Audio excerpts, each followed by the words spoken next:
Parta yogam yunjam mal ashrayah asamshayam samagram mam yata gyasyasi tachrinu.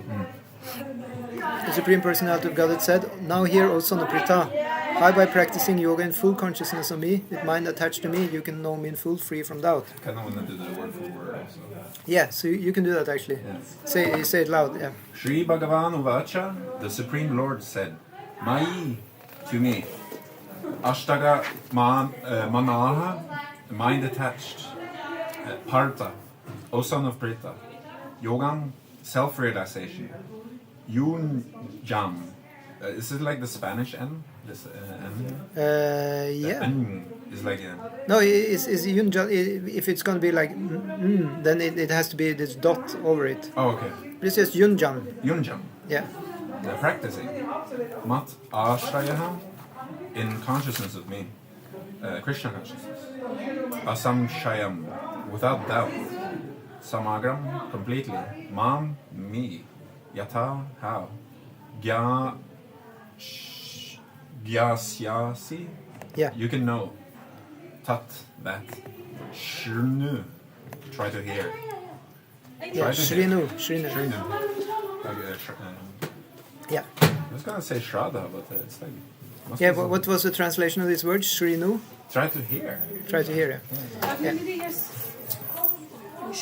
Yeah. So Shrinu, yeah, it's Shravana, you know, it means to hear. Yeah.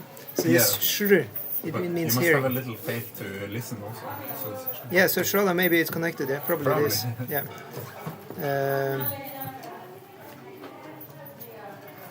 Yeah. So you know, now we are done with 1/3 of Bhagavad-gita. We have 6 chapters. So actually, it's possible to have an exam now on these first 6 chapters. wow. I think you're qualified to have it. If I give you the test, you can see if you can do it. Okay, well, we can do it already a little. If you have it ready. Yeah. I mean, of course, later. It's nice because Yeah. I want to get some indication of what difficulty the bar is set on. Yeah. So I think for you it should be possible. Actually, for also our 2 other students, you know, the ladies, they're also very good. Okay. They just don't have time now, I think, but maybe later. Yeah. So anyway, you know, the commentary here, you know, Prabhupada says that, you know, in this 7th chapter of Bhagavad-gita, the nature of Krishna consciousness is fully described. So in this chapter we learn that by hearing about Krishna, then we can know him just by hearing. Yeah. So just like, you know, you can know everything about China if you hear about China. That's it's kind of, you know. I don't want to say that. The person was asking, is it okay to listen or do we have to chant? You know? Yeah, that's actually, you know, it comes later. But First listen, right? You know, because one thing is learning about any person, but you have to talk to him also, right? To get to know him. Oh, that's true. Yeah. So that's definitely part of it. But anyway, we just start now with hearing, you know. It's like step-by-step process. Yeah, we have so many great scholars, you know, have become great simply by hearing. It's definitely, you know, great to do that. So Krishna is full in all opulences, and how he manifests such opulences is described herein. So I don't think we heard this in this first verse, how he manifests his opulences, but we will hear it later. Yeah. So also 4 kinds of fortunate people who become attached to Krishna, and 4 kinds of unfortunate people who never take to Krishna are described in this chapter. Yeah. So in the first 6 chapters of Bhagavad-gita, the living entity has been described as non-material spirit soul. So that we have a lot of, you know, especially in 2nd chapter, you know, that, you know, the soul cannot be burned, it cannot be cut to pieces, it can, you know, be it's a very important thing. Distilled in the water. Yeah. Huh? Yeah. Just to get that thing wettened or moistened. Moistened. Yeah, isn't that called distillation? No, distillation is when you boil it and then you separate what is boiled and what is. Oh, sorry, but what is that thing? If you take, you know, one takes like this kind of pill. No, a pill, and you put it in the water, it dissolves. Dissolve, yeah. Didn't I say that? I said distill. Yeah, sorry, dissolved. It can be dissolved in water. Okay. Thank you. Yeah. It's technicality. Yeah, it's important to get, because all of this we do is very much, you know, language. with language you can make friends, and with the wrong language you can make enemies. With the right language you can have life, and with the wrong language you can have death. It's extremely important to get the language correct. Yes. Yeah. So he has been described as a non-material spirit soul. Yeah, capable of elevating himself to self-realization by different types of yogas. Yeah. And at the end of the 6th chapter, it has been clearly stated that the steady concentration on the mind upon Krishna, or in other words, Krishna consciousness, is the highest form of all. So that was the last verse in the previous chapter. Yoganam api sarvisham matkatena antaratmana Shraddhavan bhajate yomam same yuktatama mata. There's also the word Shraddha, which you mentioned. Oh, and that is my opinion. Yeah. Also, See, Krishna is very humble. He says, "This is my opinion." Just like any other can come with his opinion, it will be just as good. like clarifies that it's my opinion. Like, yeah, that's really funny. Yeah. So this mataha, it means how a person is thinking, is considering. Oh, okay. I think it's connected with the word mana, which is mind. Yeah, mana. So. Or is it mata? Mata is mother. Yeah, that's a different word. Surely there's some connection there. It's like very similar, all these words. Well, sometimes there is, sometimes there is also not. Just like in Norwegian language or any other language, you can have two quite similar sounding words, but they're completely different. That may be true. I mean, we don't have that many sounds, which we can create with our mouth. I guess I have this vision that, the entirety of the Aum, for instance, the word, is like, okay, it has a significant meaning. Of course, the Om is Krishna. He's the syllable Om. But. Yeah. What was your thinking? No, it's actually, so there's transformation that happens when you apply, say, a T on before the Om. It's like Krishna and Balaram or something. It's like.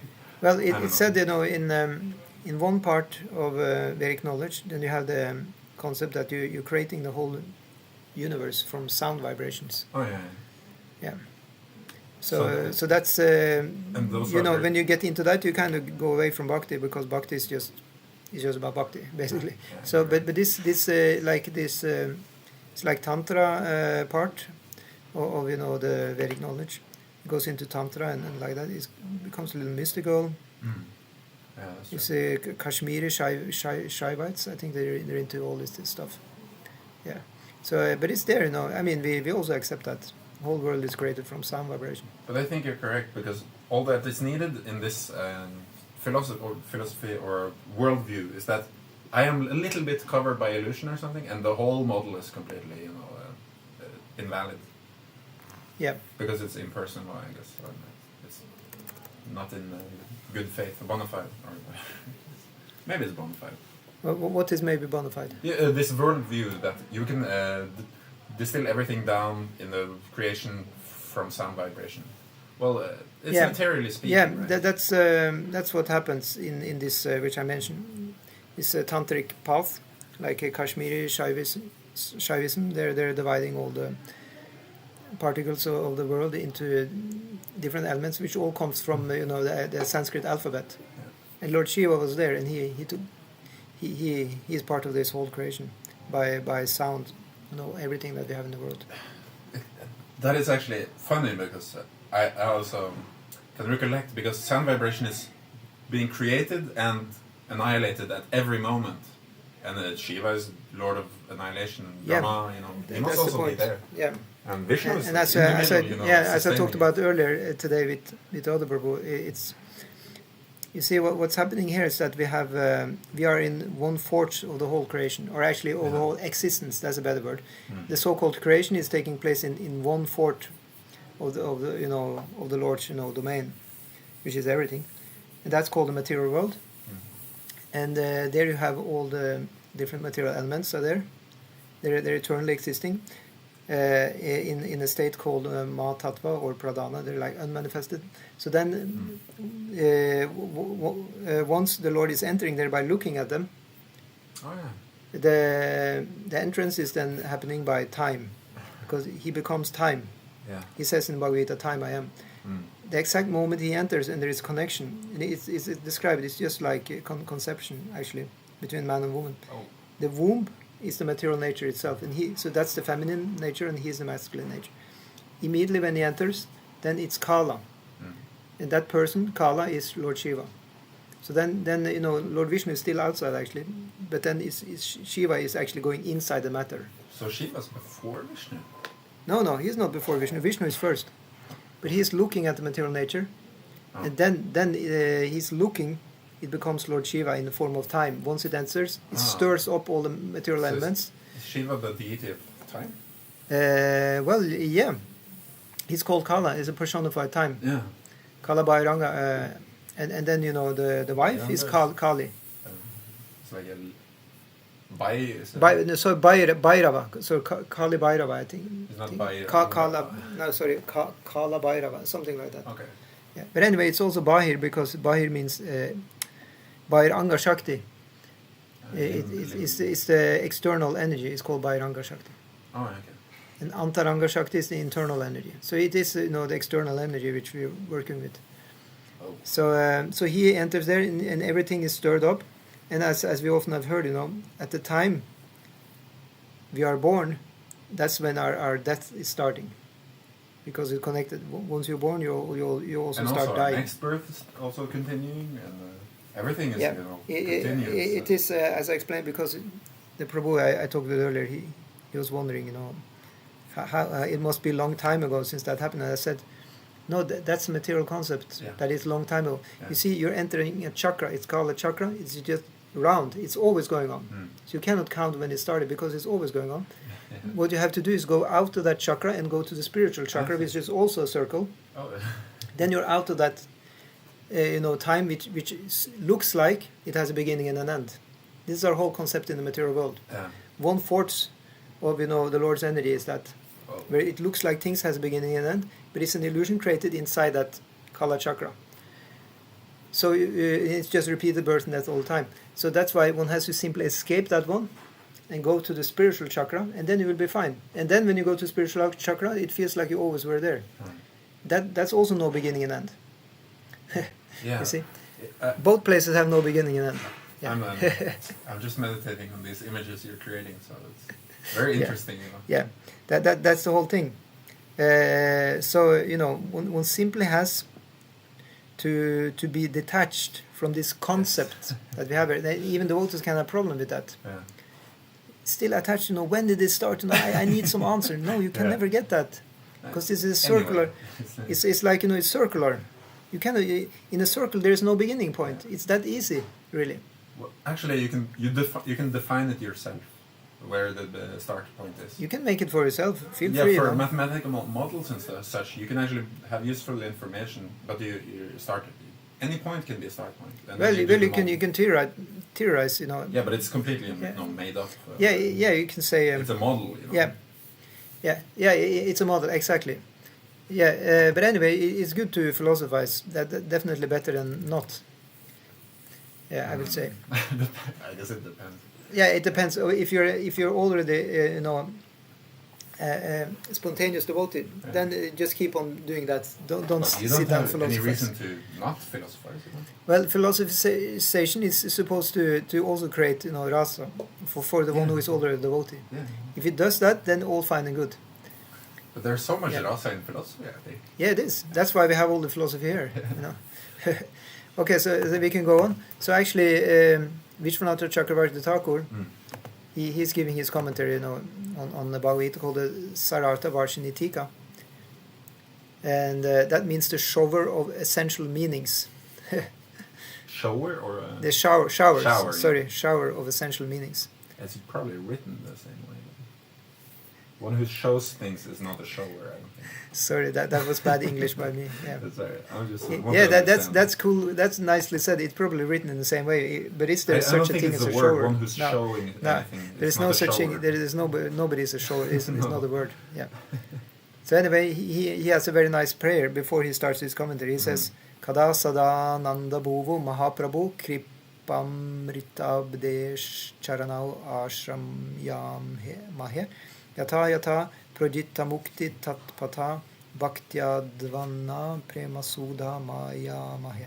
He says, when will I attain the shelter of the lotus feet of Sri Chaitanya Mahaprabhu, who is the shelter of eternal bliss and an ocean of mercy?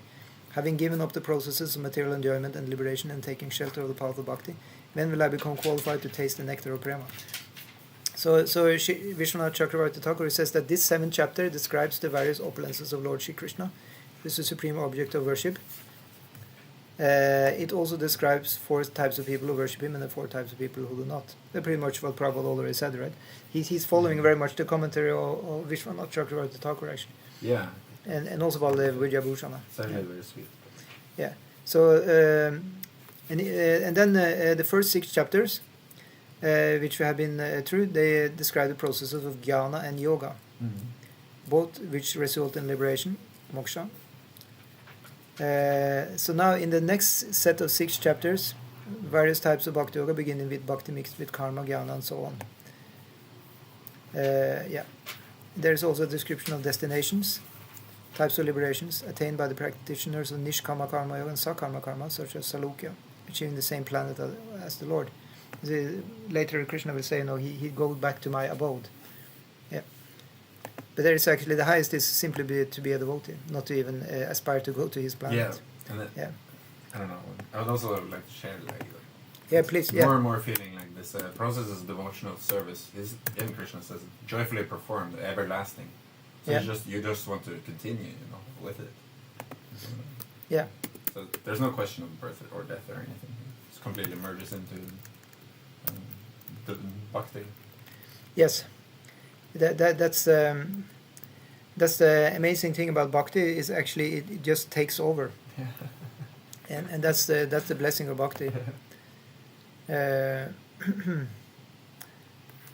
So he says most prominently in this next 6 chapters, which we are going to go into now, is the description of the process of bhakti yoga directly, which is independent of karma, jnana, etc., and which grounds that particular liberation in which one becomes a loving associate of Sri Krishna.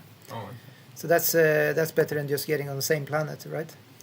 You think it's some meaning that he says one who's aspiring for liberation and achieving it, he becomes an associate of Krishna? There's a significance in those exact words he's using. Yeah, there's a significance because that means it's one of the 5 rasas.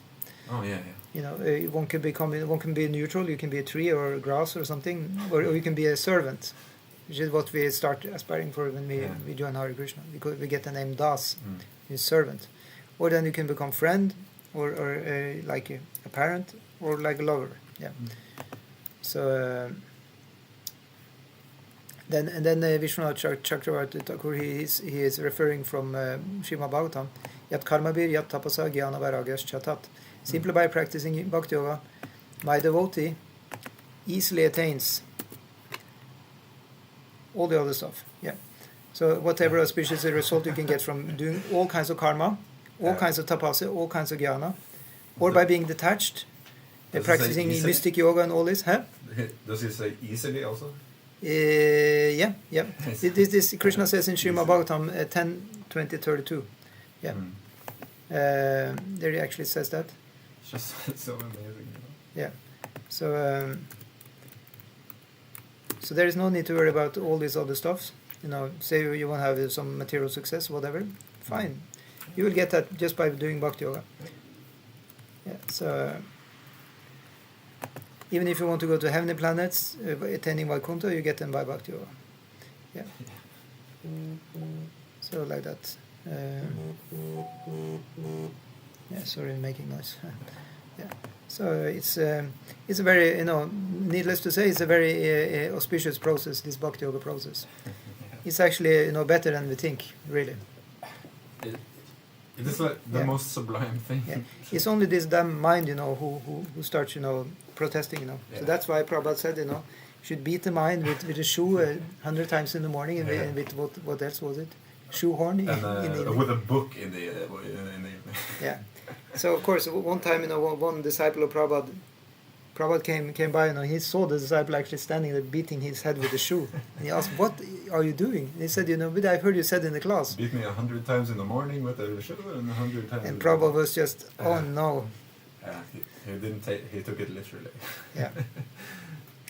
The main thing is to concentrate our mind of Krishna. So Prabhupada says further on in the purport now, I'm reading Prabhupada's words. He says by concentrating one's mind upon Krishna, one is able to know the absolute truth completely, but not otherwise. So we just have full stop there. Of course. This is just, very clear. Yeah. It's that simple, And then, of course, we can expound and make it very but actually at the end of the day, it's super simple. Just hear the name of Krishna. It's no need to even say, oh, I need to do this. No. You just heard the name of Krishna. Job is done. Take prasadam now. Yeah. You achieved, the goal. Amazing, yeah? Yeah, really. Okay, actually, so yeah? Well, yeah. Just to be quickly reminded, Yeah. his existence or Exactly. his name. That's all. That's enough. Yeah. Liberation. Liberate. Yeah. What more do you want? Do you need But more? of course, that's the ecstasy. And the analogy has been given, I think it's Prahlad Maharaj who says that in...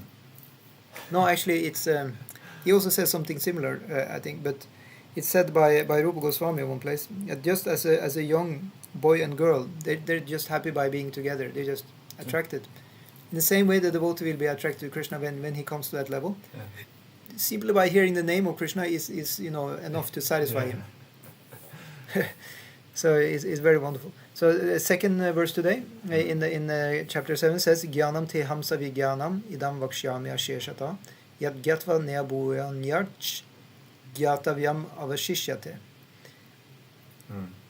So the reason there is a G in the end of the third line is because of this thing called sandhi.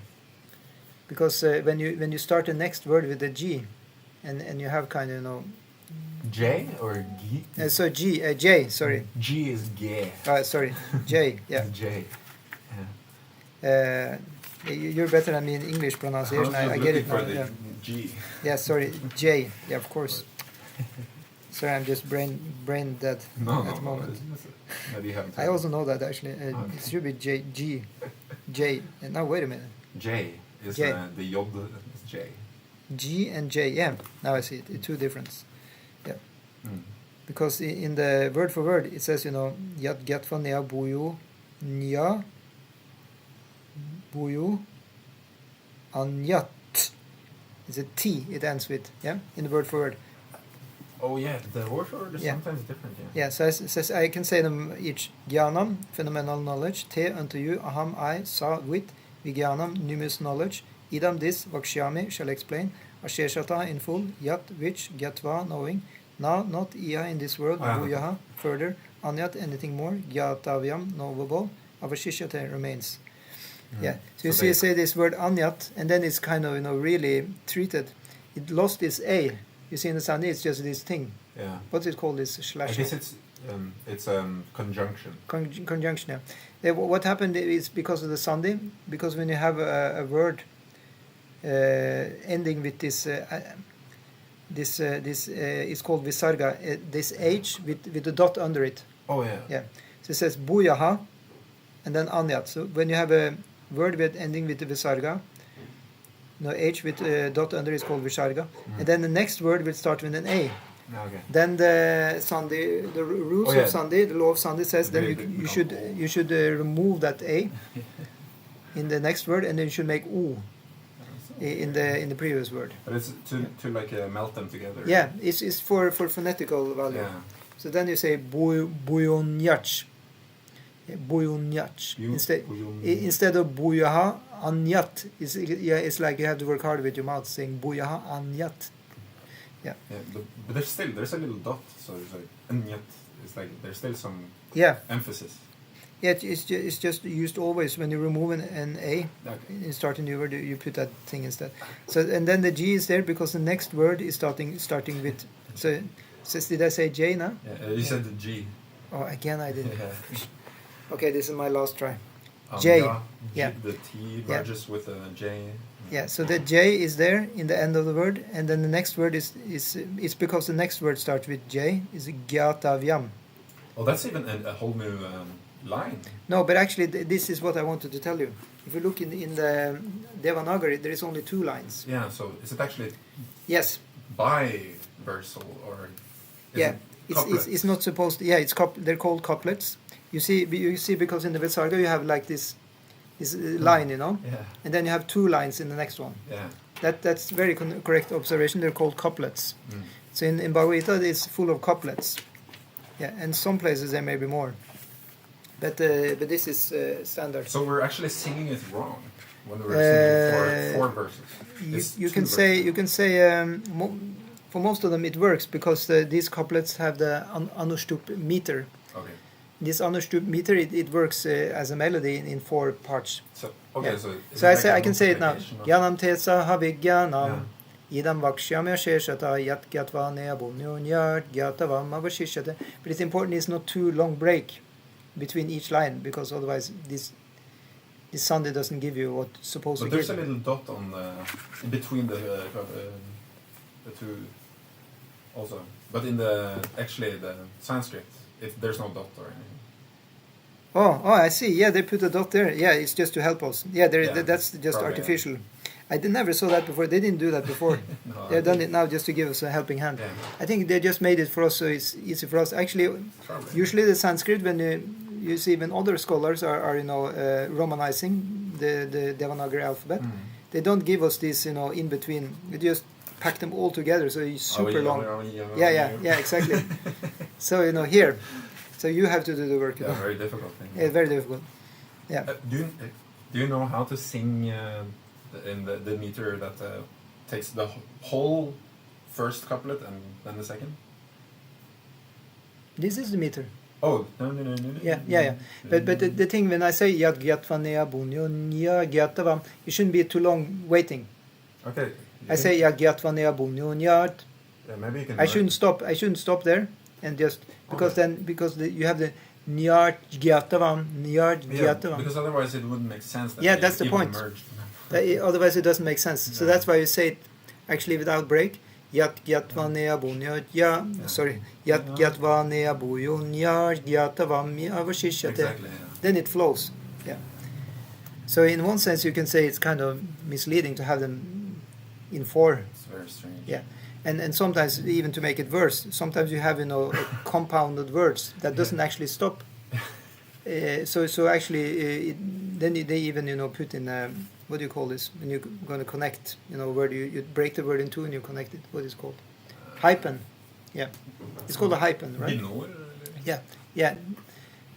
It's artificially broken in 2, and then you have to continue from the next line. Oh yeah. No, that's a different thing. Phenomenon. Yeah. But anyway, so we have some idea now at least how it works. So in one sense, when one is preaching, one doesn't need to say any Sanskrit. Because Sanskrit is mainly for the scholars. But there's another thing. The reason we say Sanskrit is because it's non-different from Krishna. Yeah. The language, Sanskrit language. Yes. Oh, wow. But I mean, especially his words. But yeah, yes. I was talking about the verses.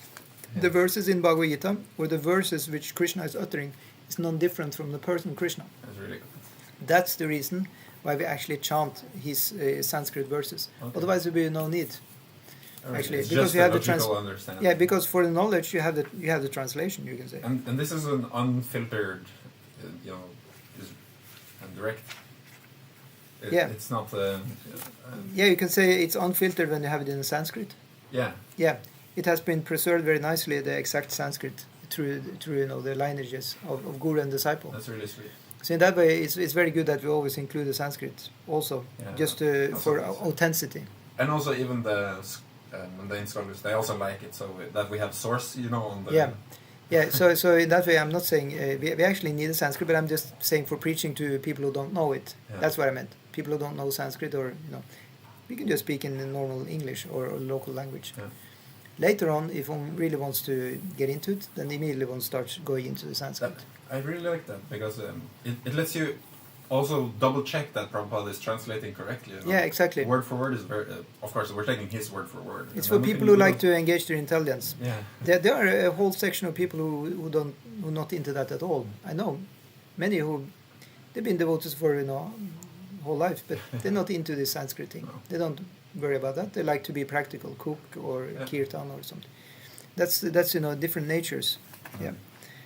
So So what does it say in the verse? I shall now declare unto you Yeah. in full this knowledge, both phenomenal Phenomenal. and numinous. Is that how you say it? Numinous. Numinous. I'm not sure what it means. It's like delightful or probably or something like that. Phenomenal is like spectacular. No. Actually, it's not. Here it's used for the absolute world and the relative world. That's how these two things are used. Oh. Yeah. These are like correlated. Yeah. Yeah. So in that way, it's explained also. We will get into that. Maybe So here probably you can look it up. Yeah. There are other words for the same concept. Mm. So let me say it in a different way. You can talk about something, right? Theoretical. It's like a concept which is unmanifested, and then you have the manifested concept. That is the phenomenal. You understand? It's a phenomena. Oh, yeah. Like that. A phenomena is like something when you can happens. something you can sense. Yeah, exactly. Yeah. And Something you can touch or hear or see. It's like real. It's solid. Yeah. A phenomenon. It's something that regularly happens. It's a phenomenon. Is that saying there? No, ett fenomen, ikke sant? Yeah, exactly. But numinous means the unmanifested thing. Okay, I get into divine will, the God, numinal. Numinal, very interesting. If you can look at how the word is actually, numinal word is actually. It's numinal and numinous, But where does the word come? It come from Latin probably or something. Yeah, it was Latin. Yeah. What does it mean if you break it down, like in the? Numinous means having a strong religious or spiritual quality. So we can understand that it's talking about this, the subtle. Yeah. So we can actually break it down here. I will just write it here. So phenomenal. So that's the same as it said is jnana. Yeah. Phenomenal. Here it's said like that because in the Sanskrit, see word for word here it says jnanam, phenomenal knowledge. Exactly. Te unto you aham I saw with vijnanam, numinous knowledge. You go to the source. That's right. Idam this Vakshyami shall explain Asheshata in full, yat which gyat knowing na not iya in this world, buya further anyat. Anything more? Gyatavyam, knowable, avashishate remains. So vijnanam is like beyond jnanam. Exactly. So of course, sometimes jnanam it means knowledge, knowledge about absolute truth. Sometimes jnana is used in that way also. But when you have in a Sanskrit verse another word which kind of is kind of battling with the other word, and the other word is kind of victorious. So vijnanam in this verse is victorious over jnanam. Really? Yeah, because vijnana karma is like forbidden action, right? Yeah. But it's not about the V, but vijnana is a very specific term. Oh, okay. Which means realized knowledge, which means like the spiritual knowledge, really. I cannot generalize this language. No, we cannot. It's very much about the circumstances when you're using the words, and it's about it really is about that. So here numinous. Numinous. Huh? Anyway, numinous. I never heard this word used. It's very. We have heard that actually Prabhupada's English. It was like the kind of English he learned in India from the English school there, and it's kind of a little bit old-fashioned English. It's actually very charming, I think. Yeah, it is very charming. Yeah. It's like very kind of classy English. Yes, exactly.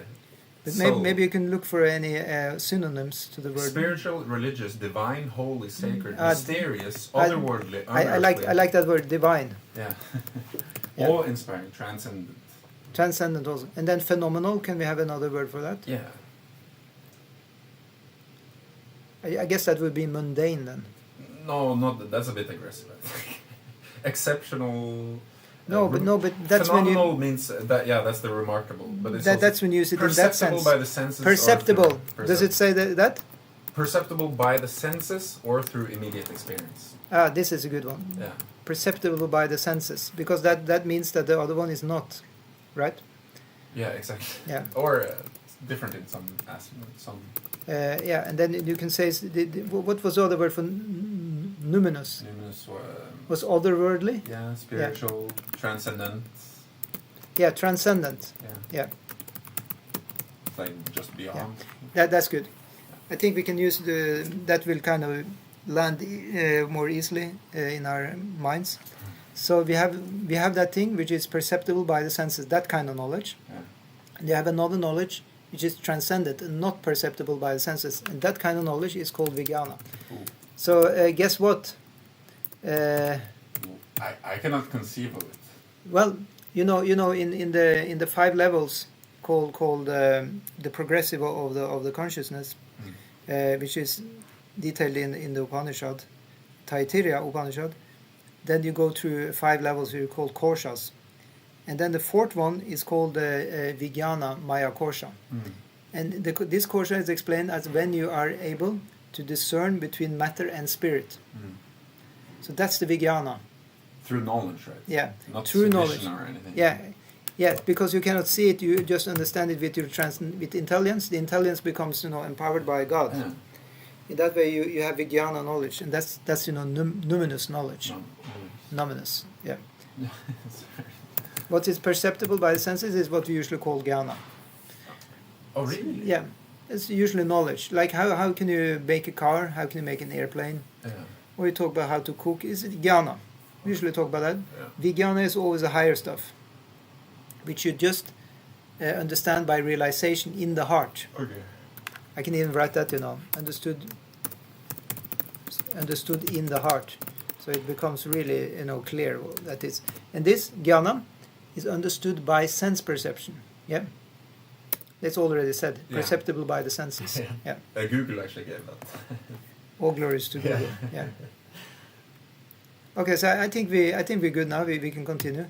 So Prabhupada says in the purport, complete knowledge includes knowledge of the fundamental world, the spirit behind it, which then would be numinous knowledge, and the source of both of them, which is Krishna or God. Yeah.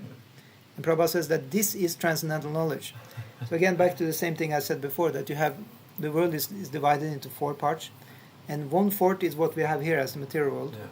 Knowledge about this is also transcendental knowledge, because this is actually also spiritual. The material creation is also, a spiritual creation, because it's Krishna's arrangement, and he is spiritual. So But every touch will also be spiritual. So everything we do is forever bhakti. Yes, but now we have a special, task, and that is to rid ourselves of this, Material attachment. material attachment, which is imposed upon our consciousness, really, As in by imposed. Maya. Oh. It's like coming and like Little catching, test. surrounding our whole consciousness like that. Maya Shakti is very powerful and can do that Yeah. to the jiva. That's You can say this is really nasty, of Krishna to arrange that. No, but that's also his mercy. So then we have something to Yeah. fight with. And I love the analogy of the larva, which is inside the cocoon. Someday, one scientist want to find out, he wanted to cut open with a knife, so that the cocoon, the larva could get out of the hole without fighting. But then, it couldn't fly. It couldn't fly as a butterfly. Wasn't ready. No, because it didn't build any muscle No. power without. But when it's fighting to get out, fighting for a long time, finally gets out, then it has the muscle power, and then it can fly and be free. And what's even crazier is the larva makes the cocoon itself.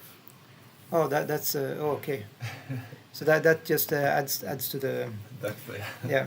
of them. So, But of course, you can say it looks like it makes the cocoon itself, but of course, it's a creation of material nature that is supposed to be like that, well, yeah, it's because it doesn't want to do.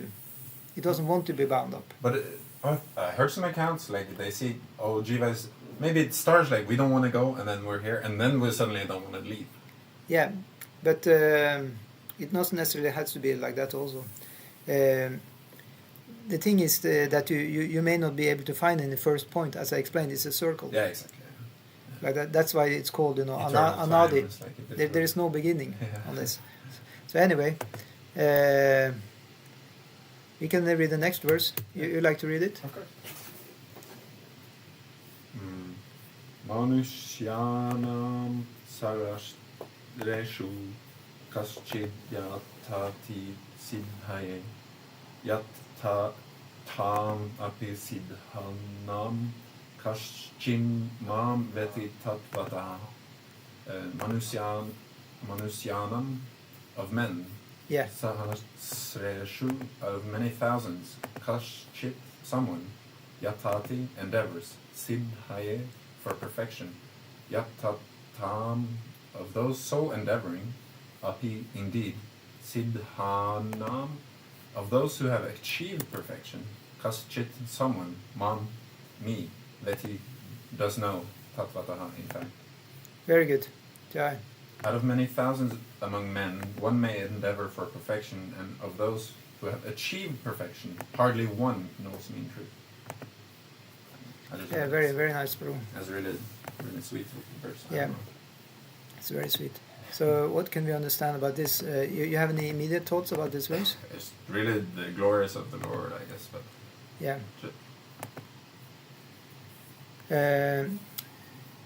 Yeah. they have already achieved perfection, and they still don't know Krishna. In truth, in Yeah. truth. So the kind of siddha, is also to be discussed because it said that one kind of siddha or perfection is that you get moksha, you get liberated. Oh, siddha means perfection. Yeah. Or perfect. Yeah, that's what it means. Okay. Yeah. But of course, to be a devotee is higher than just getting liberated. Yeah, but I guess bhakti starts at liberation, I guess, or something. Yeah, it starts from that foundation, or you could say it's included it also. Yeah. Yeah. So Vishwanath Chakravarti Thakur, he says in his commentary here that No, it's when we're endeavoring for bhakti, we also achieve liberation. But when we achieve liberation, we earn bhakti. Yeah. Or we acquire bhakti. Bhakti begins. It said, that actually you just do bhakti yoga and liberation will be included. Yeah, just coming along. Yeah. It's really no need to even worry about it. That's the purport of Prabhupada. That there is was so much attention maybe to this because of someone made the system that karma, jnana, moksha, this thing. Yeah. People become completely obsessed with moksha, Yeah, but we have the Pancha Purushartha, the fifth goal of life, which is bhakti. Yeah. So in that way, there is no problem really. No, there's not. There was never any problem really if one just go for bhakti.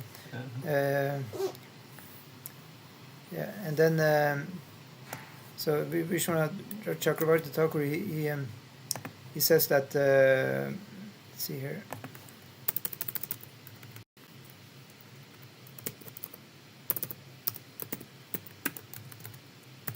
He has a nice commentary where he says that the conclusion is that the bliss one experiences by realization of the transcendental form of the Lord is thousands of times greater than the bliss experienced by realizing his impersonal aspect.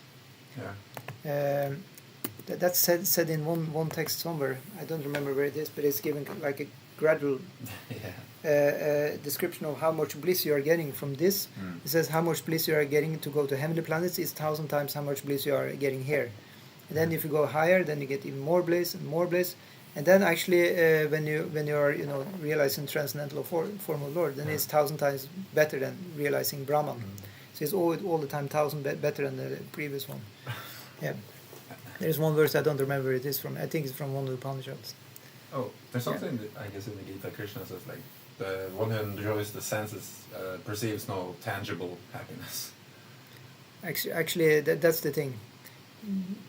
It's said that it's not in that verse which he referred to, which I don't remember where it is, but there it said like one who doesn't have anything, who is poor, then one who has something, who is enjoying life, then he enjoys 1,000 times more than this.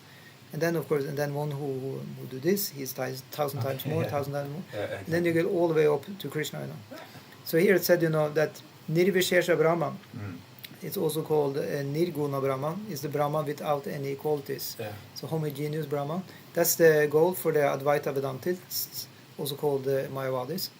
They want to have that Brahman which doesn't have any different features. It's featureless. Yeah, it's like just a glow. Yeah, it's undescribable. You cannot, put any name Beyond tags the or nothing. senses. For devotees, this is just boring. It's like, what are We you want talking about? we want Saguna Brahman, Brahman with qualities. There is all kinds of forms and qualities and pastimes and relationships are there. This is the kind of experience we want to have, and that's 1,000 times better. Yeah. Yeah. So in that way, we are pretty clear on that one. And Prabhupada says in the purport that there are various grades of men. Yeah. And then he says basically the same thing, that out of many thousands, one may be sufficiently interested in transcendental realization to try to know what is the self, what is the body, and what is the absolute truth. And generally mankind is simply in the animal propensities. Yeah. So so Prabhupada says in the end of the purport here, let's see, there is quoting this very nice verse from Bhakti Rasamrita Sindhu, Ata Shri Krishna Namadi, Nabhavad Graim Indriyai, Sevamukhi Jivadau, Swayam Evos Paratyada. You maybe have heard that one before. It says that no one can understand Krishna and his name and so on by the blunt material senses. But he reveals himself to the devotees, being pleased with them for their transcendental loving service unto him. He becomes, and Prabhupada has explained another place, this is a different translation, but he has translated elsewhere that Sevam Mukhi Jivado, it means starting to do service to Krishna, starting with the tongue. Starting with the tongue, yeah. not the ears. No, it's actually said here with the tongue. Okay. Yeah. You can say, of course, you can say you do service by hearing also. I thought so. But anyway, here it's made a point about engaging, you can say, the working senses. I think this is kind of... The ears are, I guess, they're information. It's said that, it's called knowledge acquiring senses. Knowledge acquiring, So when it comes to the working senses, the first working sense we are using in service of the Lord is the tongue. Really? By chanting and also by eating Krishna Prasadam. Really? Yeah. This is a working sense. Mm. Yeah.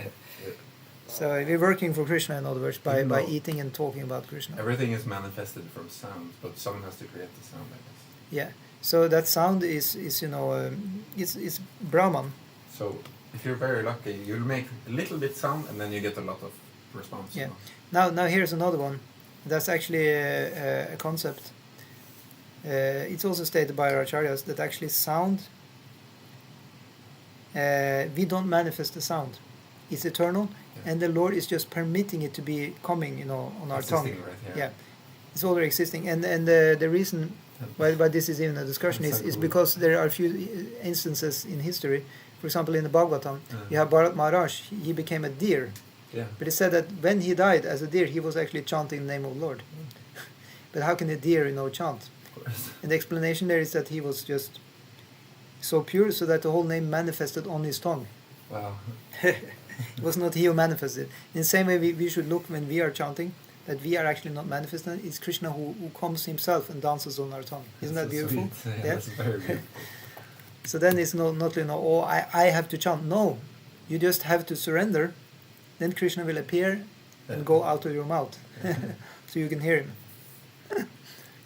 And that's service. Service is just to comply, basically. Wow. Yeah. So text 4. That's some perspective you're giving right now. Yeah. Wow. Why not? Why not? We're trying to make it, proper as it is said, as it actually is. As it is. All these arguments that try to paint everything as boring, as a dreadful task like that. This is all made from Maya Shakti. When one has the knowledge, then one is liberated. Then there is no problem to do this path, really. You can just chant and be happy. What's the problem? And Prabhupada explained one place, he said, and if you're tired, you can just take a little snap, just a little rest. And then if you're hungry, you can just eat some prasadam. And then you can start chanting again afterward, or do some Krishna Katha. What's the problem? He says, Yeah, what is the difficulty? Yeah, what is the difficulty, right? Oh, God. So it is actually only the mind which is bewildered. It gets into and creates all kinds of illusions. It's true, actually. It's exactly true. Yeah, so these illusions are created by these elements, which we will mention now. In text 4, Bhumi, Apo, Nalo, Vayu, Kam, Mano, Buddhir, Evacha, Ahankara, Itiyam, Me, Bhinna, Prakritir, Ashtada. You would like to read the word for word? Sure. Word Prakriti is recognized energy. Yeah. And Bhumi, earth, Apa, water, Anala, fire, Vayu, air, Kam, ether, Mana, mind, Buddhi, intelligence, Eva, certainly, Cha, and Ahankara, a false ego, Iti, thus, Iyam, all these, Me, my, Bhinna, Bhina, separated. Prakriti, energies. Ashtadha, eightfold. Earth, water, fire, air, ether, mind, intelligence, and false ego. Altogether, these 8 constitute my separated material energies. Exactly. Yeah. So these are 8. It's only 8, and they create our whole life. Really amazing, yeah. I guess the false ego is the culprit, I guess. Yeah, that's the one who starts everything. So that's described in Bhagavatam, that you have the 3 gunas, and the living entities there, and so we surrender onto the false ego, and yeah. I want to identify like this. The living entity, when he enters the material world, he's doing that immediately, under false ego. That's the first one. Mm. So then the ahankara, when it comes in contact with the mode of ignorance, then actually maybe it starts from the top. Actually, when it comes in contact with the mode of goodness, then the mind and the demigods are created. Yeah, you mentioned that. Actually. When the ahankara comes in contact with the mode of passion, then the senses are created, and also the intelligence.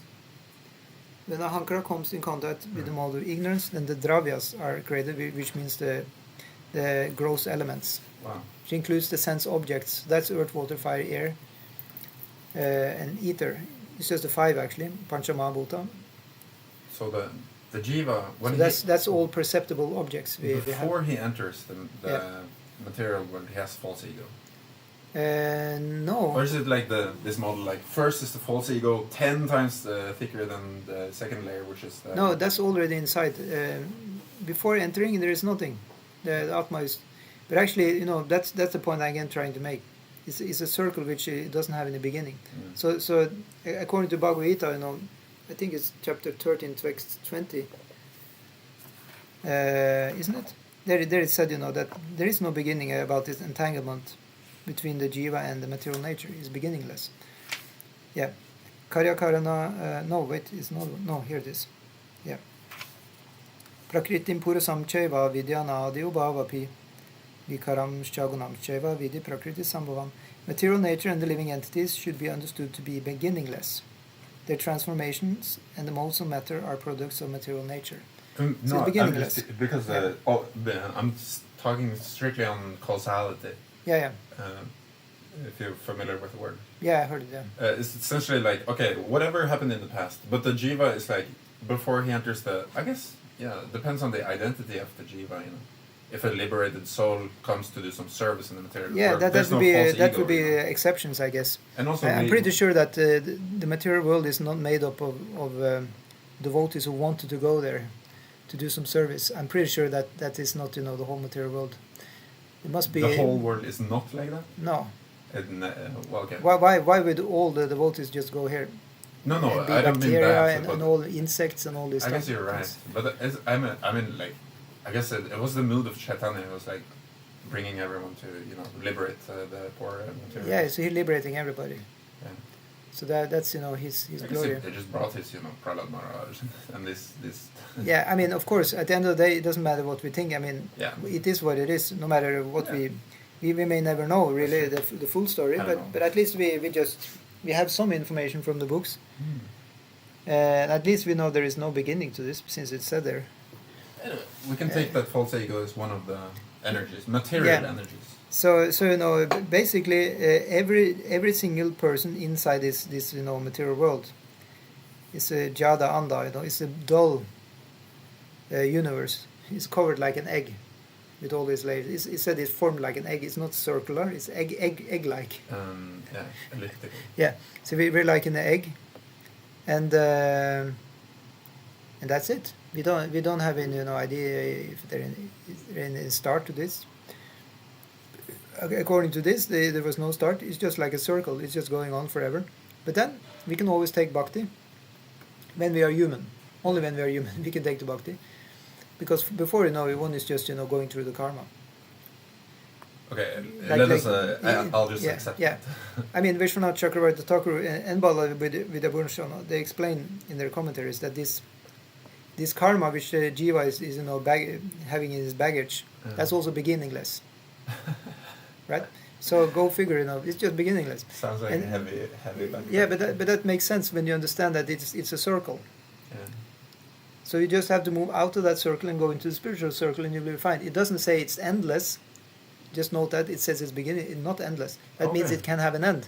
Oh, Immediately when you step out and go to Krishna's divine energy, you're fine. okay.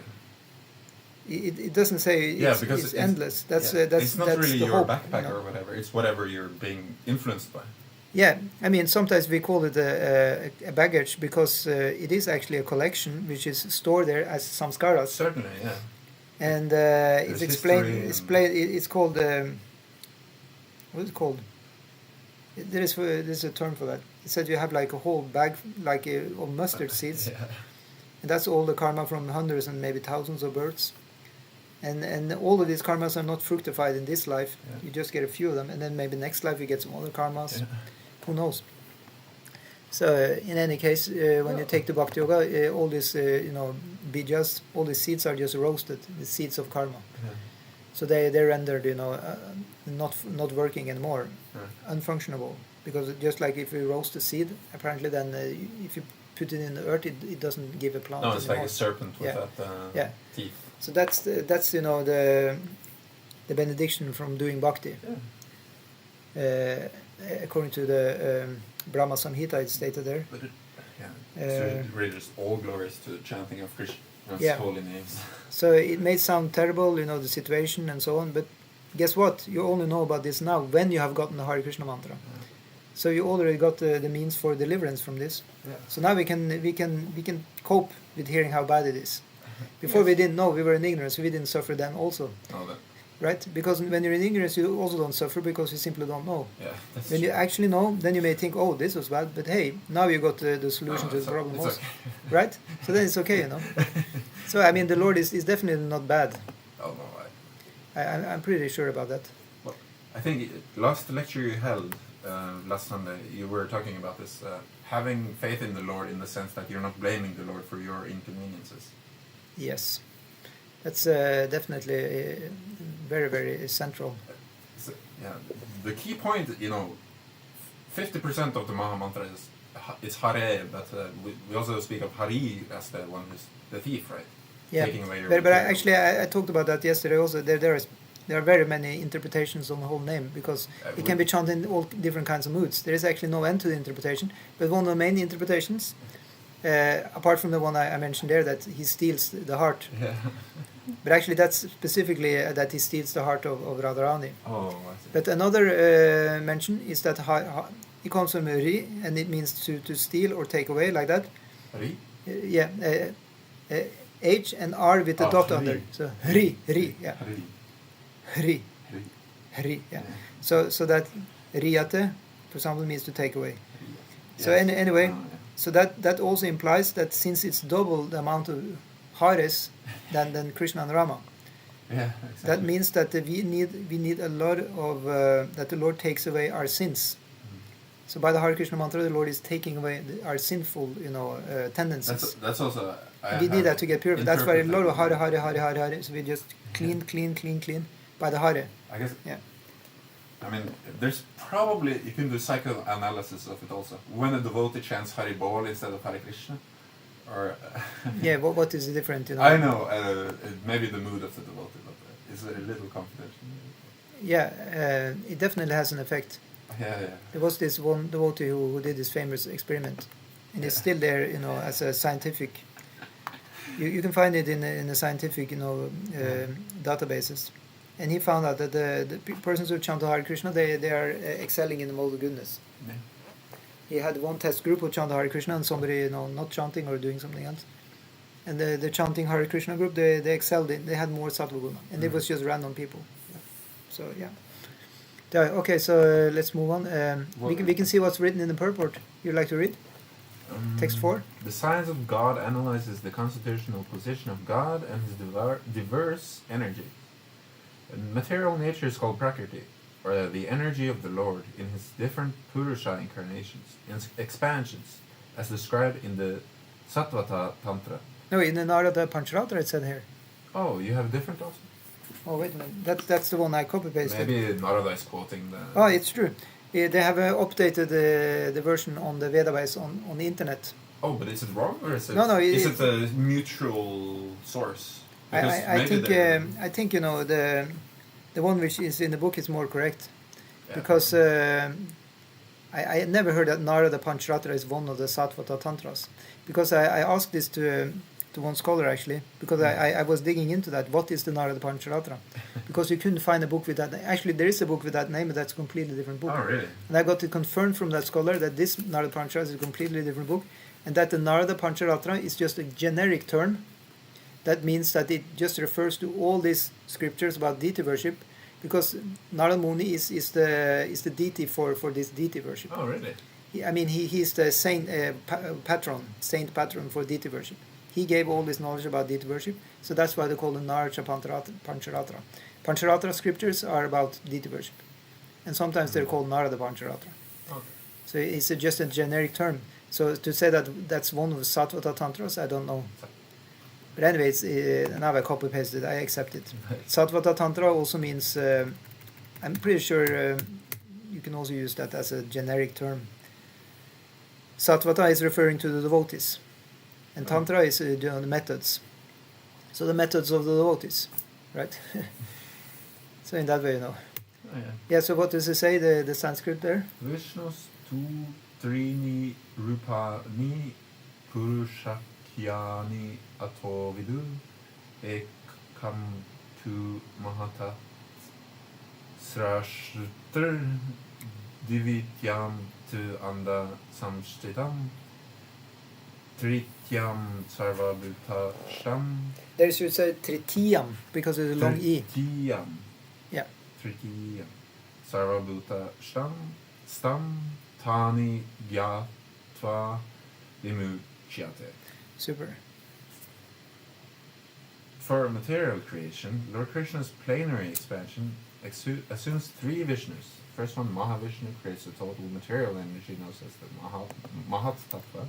Second, Garbhodakashayi Vishnu, enters into all the universes to create diversities in each of them. The third, Kshirodakashayi Vishnu, is diffused as the all-pervading supersoul in all the universes and is known as Paramatma.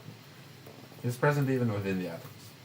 Anyone who knows his three Vishnus can be liberated from material entanglement. Yeah, thank you.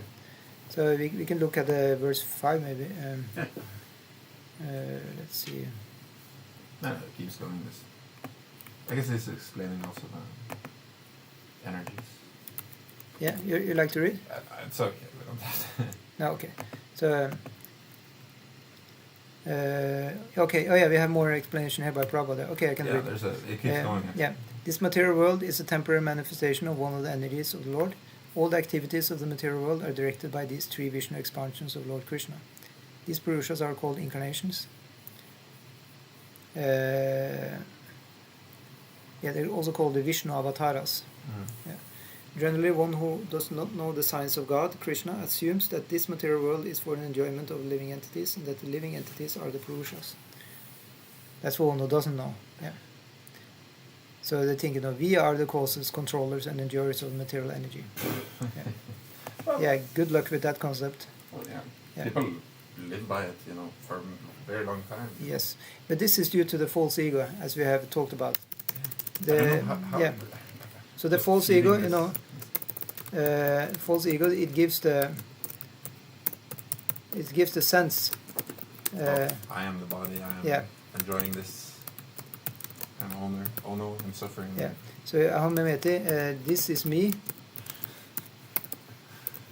and mine. Yeah. Yeah. This is me and this is mine. Yeah. So in that way, one is really, and also abhimana, pride, sense of pride, a sense of egoistic pride. Yeah, that I did it, or I'm going to do it. One wants to kind of show that one is capable of doing stuff. Yeah. But in another sense, this is not necessarily bad. It's actually just natural to have that. Say you're going to have a job, the boss will ask. Say you're applying for a job, and the boss is asking, "Do you know what you're supposed to do?" And you have to boast yourself up and say, "Yeah, I'm capable. I know about this." Okay. And that is actually egoistic pride, but it's necessary to work in this world. Well, it doesn't have to be pride, but it can be sober also. Yeah, but So actually, I am yeah, able it's to sober. do- Yeah, you can say sober, but actually, if you really go deep, No, It you is- identify with yeah. its soul. it is actually a form of pride. But you know, but it's pride in a positive sense also. Yes, For it is example, you know, actually pride doesn't need to be negative. Is it because you don't know the future and you don't know? You just see, you know, we have even you know, in this material world, pride is something positive, right? You have a parade, you know, pride, to be proud, you know, of who you are, right? It's Shatrian. Yeah, pride not always negative, because helps your self-esteem. Yep. Yeah. It actually gives you a little bit Yeah. protection. Yeah. So Kshatriya is the best example. Yeah. Yeah. He takes pride in what? Oh, being king, you know, being glorified as the king. Yeah. And of course, it makes a lot of sense. Actually, he enjoys this pride because if people are, you know, no, he's a bad king, then Yeah. something's wrong. you Yeah, know. he needs to work to have a good reputation. So pride actually helps him. Yeah. It's funny.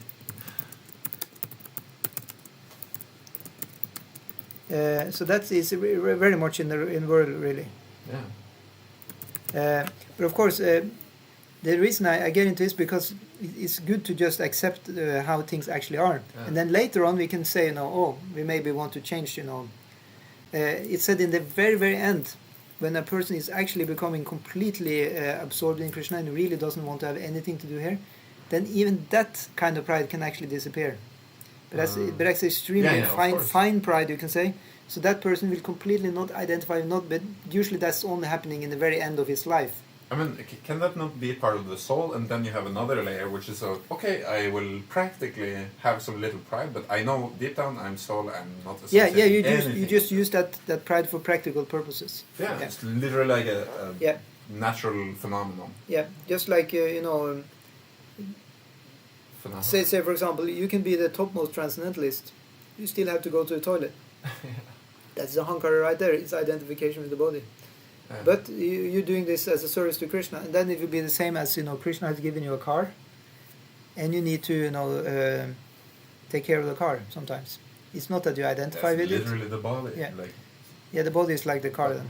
also, you can have a degree of surrender. Like, okay, I'm just gonna meditate on Krishna, not even move my muscles. So I'm gonna lay on the ground and just think of Krishna, and I'm gonna do austerity for Krishna, just laying on the ground like this. It's a more austere Python yoga. You just you don't even do anything. You just lay there. Exactly. Until literally Krishna comes Yeah. with. Yeah. and So picks how are up- you going to preach in that condition, you know, to people? It will not work. So that's why sometimes one can use pride for preaching. So for example, the example is given that very good example, I think. So some guests were coming to the temple, and the temple president he had on himself kind of a rough clothes because he was cleaning, you know, in the garage or something. So he didn't look like the temple president. He looked like anybody. janitor. Dirty like, Yeah. and then they were coming, you know, so I mean, this is a kind of funny story, you know, so excuse me, but you know, please. often in Hare Krishna temples, you know, there come some, you can say, nice Indians. They want to, you know, give donation or whatever, so they're kind of good business for the temple president. So he need to take care of them. Yeah. But they're coming, you know, and they're looking, you know, where is the temple president? And the temple is right there, you know, working with some dirt. Yeah. And they saying, and they come in, and he says, I'm the temple, and they're like, are you really the temple president? And then he has to start explaining, and little proud he has to tell him, yeah, I've been doing this and this. I know whatever is going on. I know what's going on. I'm capable. And then they will be convinced, Yeah. and then, you know, they will give their donation, you can say. So in that way, sometimes you need to actually show who you are. And I mean, and the other example is that the teacher, he may sometimes boast about what he did to the student, Oh yeah. because So otherwise should the we give an example? student will not have any faith. If the teacher just describes himself as an ignorant And loser, he must even apply even extra to put emotion into it and Yeah. show that he is proud of this and Exactly, he's yeah. lamenting that just to show the example. exactly. Yeah. So yeah, Well, I mean, it's a wonderful thing, but I don't know. There's this Yeah, huge misnomer on this. yeah. It is. So the everything is reconciled as long as you do it as a service to Krishna. Exactly. It goes yeah. back to the Bhagavad-gita. It's like it may seem like this is really good. It is good because Krishna wants you to do it. So just don't worry, just do it.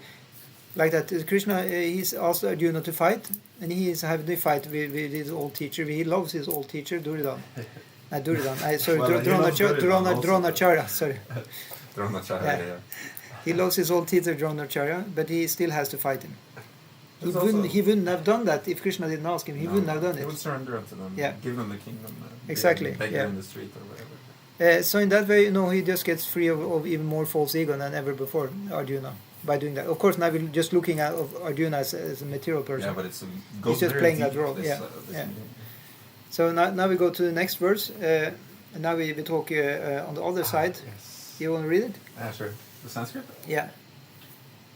Apareyam itastu anyam prakritim vidhime param jiva bhuta mahabaho yayedam daryate yaga. Exactly. Yeah. Um, And what does it say, the word for word? apara, inferior. Yeah. Iyam, this. Ita, besides this. Tu, but. Anyam, another. Prakritim, energy. Vidhi, just try to understand. This is my. Param, superior. Jiva Bhutam, comprising the living entities. Mahabaho, almighty armed one. Ya, by whom? Iram, this. Daryate, is utilized or exploited. Jagat, the material world. Jai.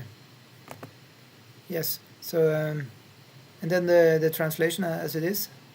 Besides this, almighty armed Arjuna, there is another superior energy of mine, which comprises the living entities who are exploiting the resources of this material inferior nature. Yeah. So, so what is that nature? It's called Tatashta Shakti. Yeah. Or Tatashta. Well, the first one, the material nature in itself, is called Apara Prakriti. Yeah. Apara. Yeah. So I can just paste that out. Let's see. So material nature. Dina Prakriti. Ashtanga. Yeah. And then spiritual nature, of course. Separated. Oh, It's then the it doesn't say para- inferior, it's just the separated material. Yeah, it's separated and Eightfold. yeah, And then he's declaring the other one superior. yeah. So superior is always para. Yeah. Yeah. So he says, this other one is apara, Oh. and this is param. Yeah. So they're both called prakriti here.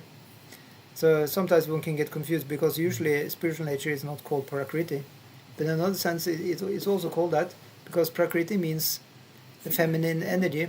In that sense, we are part of that nature, which is meant to please the purusha. So purusha is a masculine concept. Yeah.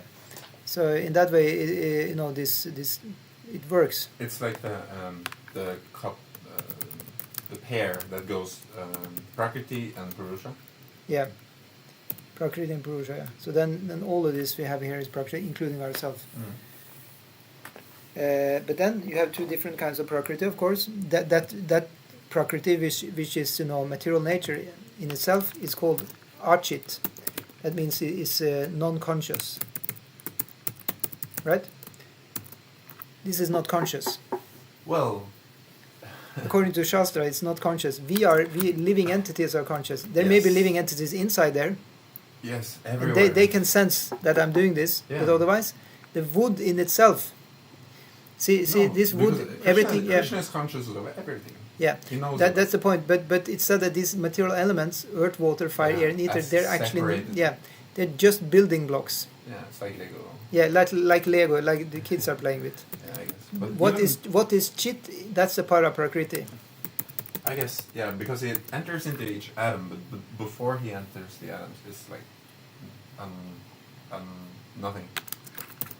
But is there Yeah. not there's a demigod or there's a is Maya Devi, or whoever is the owner of this. Yeah, Just before he that's enters. Maya Devi. She's the owner of this. But No, she must be conscious of all the things going on in it. yeah, also, she's right? everywhere, just like Lord Shiva is also everywhere. So there are a This few- this couple is ruling everything here. That's Shiva and Shakti. So there's nothing actually preventing. We can worship the chair because Well, that's the difference you see between a personalist and impersonalist. Because I mentioned to you, we have these scriptures called Pancharatrika scriptures, and they give the Vaishnava Tantra, which is that yes, we're going to use stuff here to get to the spiritual world, but we're going to use stuff as prescribed by the Pancharatra, and that is we make sure we are clean, and then we make something called an altar. We have we fashion deities, forms of the Lord. Krishna has described an altar. And then in that way we start doing worship, and we also follow the different routes for doing worship. So in that way we do tantra, like anything, rituals for getting into the spiritual mood. And then for tantra to be full, it has to be applied mantra. So we chant mantras on top of doing all the physical stuff, like we make a temple, we make an altar, we make the deities. We have to also chant mantras for tantra to be complete. So in that way, we are doing pretty fine when we're doing all that. it sounds actually a little too difficult for me. Yeah, it's difficult in one sense when it's new for you, but when you enter into it, it becomes easier. You're right. You start with the most easy, with just say Krishna's name. Yeah, exactly. And I'm not telling you that you have to make an altar. You don't have to make the deeds. Other people are making them for you. Yeah. You can just get them. See, now you have a deity. You put, and then you can just put some clothes or whatever. You can just offer your food to the deity. You can have a brass deity, like a metal, as you can buy in any Indian gift shop. You have a deity of Krishna right there. So you just. I don't know. Even that sounds a little too much for me. Yeah. I cannot. You're not ready for that yet. I mean, you've only been in this process for like a couple of years. I'm not even sure if that's the type of taste I also want to approach. Tantra is so many different forms. Yeah. I'm just talking about this Vaishnava Tantra, which is centered around the temple. So we don't say that you have to do exactly this with the deities. There are people who have that nature, and they do it already. Let them do it. Yeah, let them do it. Yeah, don't misunderstand me. Most of the people are not into that. They just like to chant or do some other stuff. I just want to do spontaneous thing, Yeah, exactly. So there is no problem. So actually Tantra is kind of ritualistic and methodological. It's said that Bhagavad Bhakti or spontaneous Bhakti, it can have all that. It can also just be very simple. Actually, It's all utilized very elegantly. Yeah, it's all different kinds of moods one can do it. One can do it very in the mind, one can do it externally. It's all kinds of possibilities. Yeah. It's just the endless ocean of nice possibilities. But it's good if we have some reference to what we're doing. Oh, yeah. It's groundwork for very humor. Yeah. Like that. Yeah. So. I think. Anyway, well, how many verses are we doing today? No, we're going to stop quite soon. I was going to stop by text 7. Okay. Yeah. So Prabhupada says here it is clearly mentioned that the living entities belong to the superior nature or energy of the Supreme Lord. And then inferior energy, that is matter. Like in the different elements, earth, water, fire, air, ether, mind, intelligence, and false ego. Yeah, so it's what we already have learned, you can say. And then in the very end of the purport, he says, the false ego under the influence of material illusions thinks I am matter and material acquisitions are mine. His actual position is realized when he is liberated from all material ideas. I guess you're correct, yeah. I don't know. Sorry. Yeah. It's just I'm thinking, even because sometimes even devotees will sense that they highly value some elemental thing, like I will endlessly glorify water, Yeah, why not? Everybody has their own personality. Yeah. And this is supposed to be like that. It shouldn't be suppressed. It's very important that we actually rather blossom our personality. Yeah. In service of the Lord. Yeah. Because it's very inconceivable, this superior energy to actually. Yeah, it's see it or perceive it it is or inconceivable. Even understand it. It's like because it's called Achintya. Yeah. So that's why it's no need even to to think about it with intelligence. Really, one simply has to just accept. If one likes, one can just accept. A lot of what we hear from Shastra, it cannot actually be tested. It's just stuff which is just to be accepted. It's just like that. What can you do? Say you have Brahma with 4 heads. How are you going to test that? Yeah. Why doesn't he have 5 or 6 heads? Actually, because the scriptures are so beautiful and they're connected with the absolute truth. Yeah. And it will just radiate, yes, this makes sense, this is what is actually true. Yeah. This kind of energy will radiate from right. it. And if you don't, then you can have a chat with somebody who has studied a little more than yourself. To investigate a little or something. Chat with somebody you trust. Yeah. See if you can get to some deeper understanding if you need that.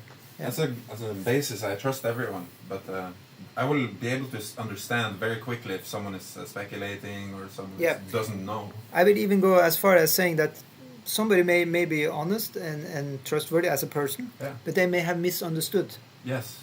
And sometimes misunderstandings can go, they can spread like a virus. Yeah. So people may think it's like that because everybody else think. Yes.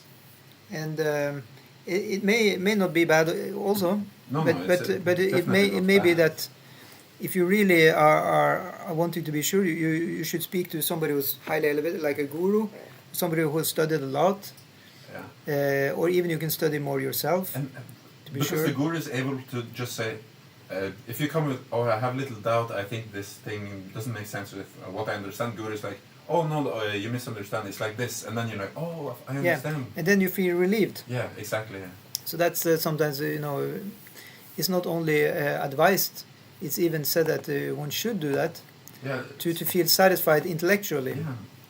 Yeah. Actually, our method is supposed to give you actually a lot of intellectual satisfaction. It does, yes. Sometimes we've heard that in other religions people have complained, they're not intellectually satisfied. Yes. But this Vaishnava religion is supposed to do that. Yeah. It goes extremely deep. Actually, maybe too much. Well. Yeah, it can be even too much even. Yeah, sometimes. Yeah. So in that way, at least that sounds that at least it should be enough. Just like food, if there is a danger that you can eat too much food, at least that means you have enough food. So we have enough knowledge, in other words. Yeah. It's just like Harinam, before even Prabhupada, but Harinam said, this Prabhupada logically put forth what the other gurus couldn't do from the East. Yeah. Very good. Okay, so text 6. Etad yoni nibhutani sarvani tupadaraya ham krishnasya jagata prabhava pralayas tata. Let's see, I take the word for word. So here we have word Etat, these 2 natures, yonini, whose source of birth, bhutani, everything created, sarvani, all, iti, thus, upadaraya, no, aham, I, krishnasya, all inclusive, jagata, all the world, prabhava, the source of manifestation, pralaya, annihilation, tata, as well as. All created beings have the source in these 2 natures, all that is material and all that is spiritual in this world. Know for certain that I am both the origin and the dissolution. Yeah, so what were these 2 natures? It was the para prakriti and the apara prakriti. Yeah, and what was the para prakriti? Soul. Yeah, it was a spiritual nature, the soul. Yeah, and then the apara prakriti. Yeah. What was that? Temporal. The temporal sense objects. Yeah. Earth, water, fire, air, mind, intelligence. I mean, it was earth, water, fire, air, ether, mind, intelligence. Yeah, exactly. Eight of them. And the Lord is the origin and dissolution also. Dissolution. Yeah. So. Is it the grand secret that he's also the maintainer? Yeah, that's definitely included. Yeah. It said that Vishnu in the Trinity of Brahma, Shiva, and Vishnu. Then Vishnu is playing the role as maintainer. Yeah. Shiva, destroyer, and Brahma is the creator. Yeah. I don't know. I kind of think it's a funny image in my head popping up. Yeah. Exactly, being the maintainer. And the other guys, they're creating and destroying it, but I'm just maintaining it, holding it up, with a little pinky finger. Exactly. So he's the most cool person of the 3 of them, Yes. right? It's like effortlessly he's doing it. Yeah, effortless. Yeah. So Prabhupada says in a purport here that everything that exists is a product of matter and spirit. Yeah. Spirit is the basic field of creation, and matter is created by spirits. So it's not very difficult to understand. So then text 7. Mata parata ramnan yat kinchid astidanan jaya maya sarvamidam protam sutra manigana iva. And the word for word, you like to take them?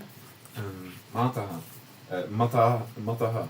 The beyond me, parataram. Superior, no, not anyat kinchit. Anything else. Asti, there is. Dhanam jaya. O conqueror of wealth. Oh, Dhanam jaya. Yeah. Mai, in me, sarvam, all that be, idam, which we see. Protam is strung, sutre, on a thread. Mangi gang aha, pearls, eva, light. O conqueror of wealth, there is no truth superior to me. Everything rests upon me as pearls are strung on a thread. Yeah. So you have around our neck we can have neck beads, kantimala, and if you look very closely and kind of use your nails, you can move them, and you see there is a thread underneath actually keeping it.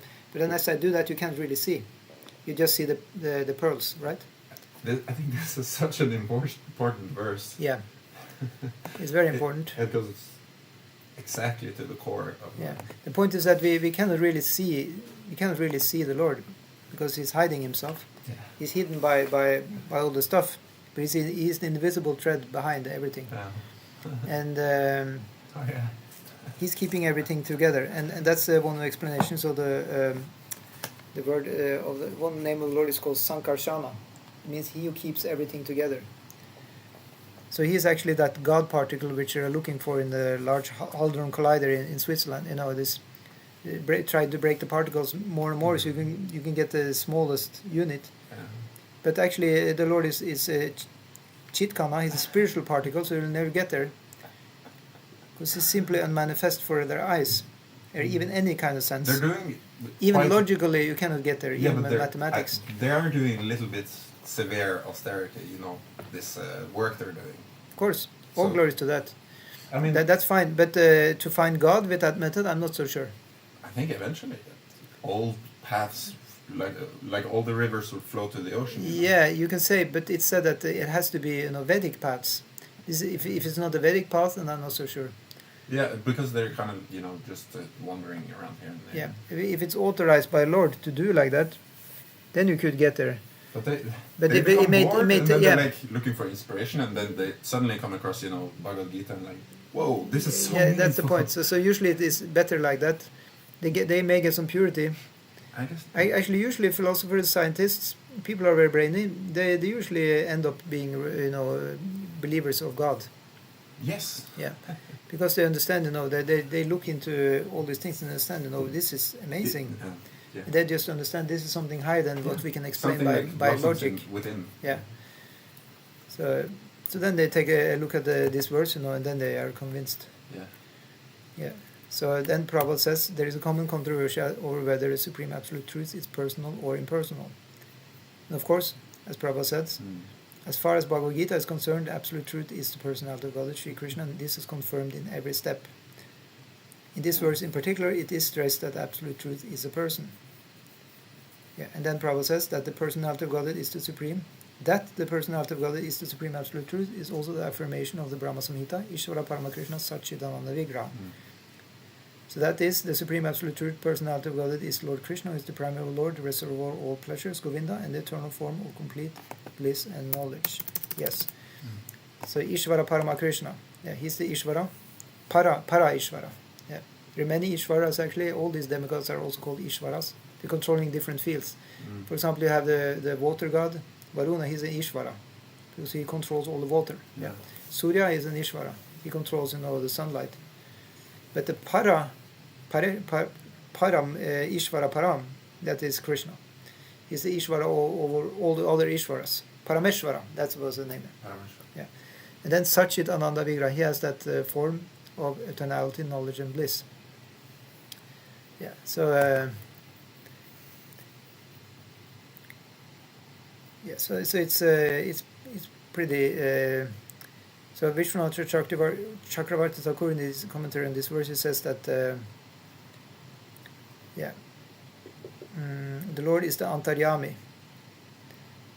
Yeah. And all the creations, they are hanging around that Antaryami. That's how he explains that word. Yeah.